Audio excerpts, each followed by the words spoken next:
Hi, I'm Shelley Wood, the Managing Editor at TCTMD, and this is On Record, a regular program looking at hot topics in interventional cardiology and beyond.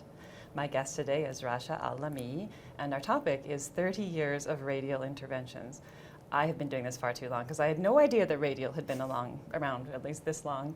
And you, did you train on radial originally, or can you look back for me and how far has it come? Yeah, I have to say 30 years sounded crazy to me too. Good. So I was 13, I guess, when it got introduced. Naturally. Yeah. I think it really has changed. I remember when I was training, you had to learn femoral first. So the deal was, once you had learnt femoral angiography, you were competent in femoral angiography, then someone was prepared to teach you radial. And actually finding teachers was actually not that commonplace. At the time, lots of the consultants didn't really know radial. Some of them were learning it themselves. Right. And I think the equipment was quite different then, and the whole ease of the technique was different. You used to say, I need to do a radial angiogram, and the whole lab would go, oh no, Really? not a radial. Okay. I've got to set up the table differently, I've got to position the patient in a slightly different way, I've got to get different bits of kit. And now it's a whole different ball game, I guess. Yeah. I wanted to ask about sort of how the technology and technique has changed, but has the technique itself remained relatively constant and the technology has evolved, or has it been a bit of both? Yeah, I think a little bit of both. I remember when we were training, you used to be taught to sort of transect the artery, so find flashback, go past that flashback and then come back. Okay. Now there's less of that. You just find the artery as quickly as you can with the needle. Obviously some people do the micropuncture technique, we do it less. Okay. I think the kit has changed.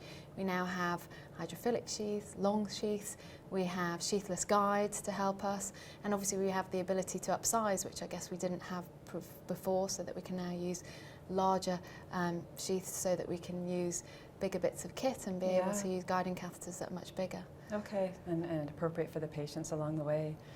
We have covered on TCTMD over the years the fact that proficiency now is dwindling for femoral, and this is something you raised with me earlier. How big of a problem is that? Is that really an issue that trainees today perhaps aren't learning the femoral technique, so that if they need to make the switch or they need to start from the get-go, is that still an issue?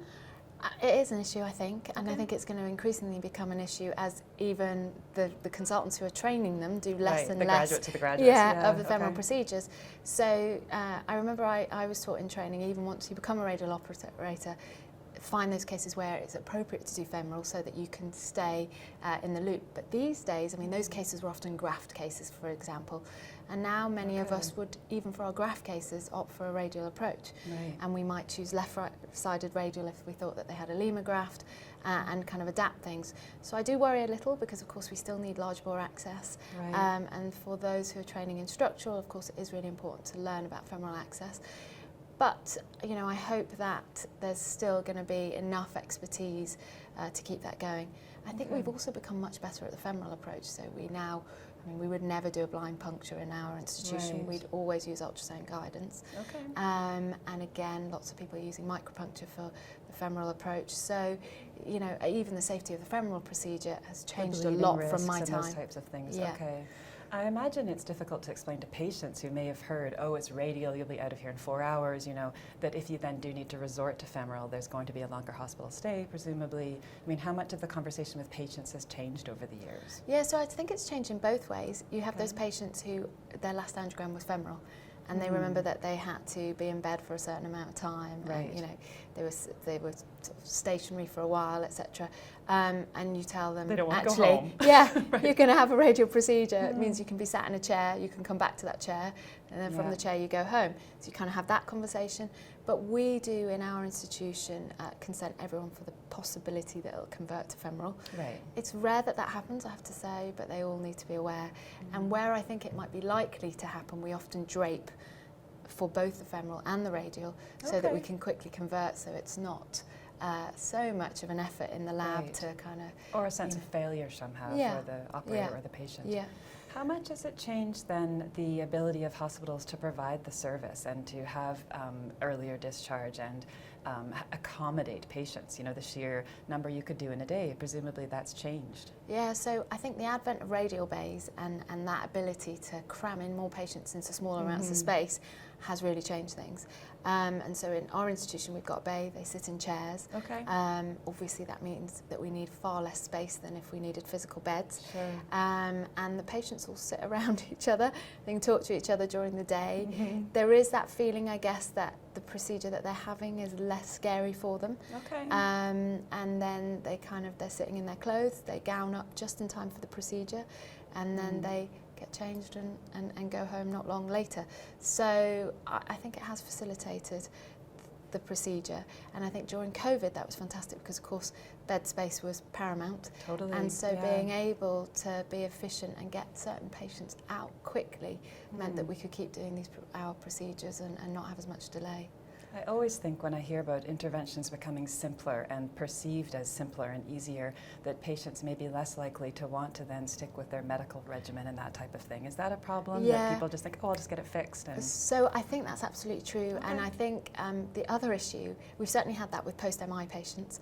So because now you're in just hospital get it for done again. Yeah. you're maximum in hospital for 48 hours, you don't have that feeling necessarily of a calamitous heart attack and a myocardial infarction. So sometimes I do have this sense that patients maybe don't quite understand what's happened.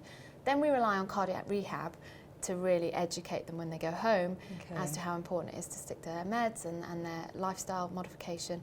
But I think where things get easier, the difficulty always comes when there's a complication. Yeah.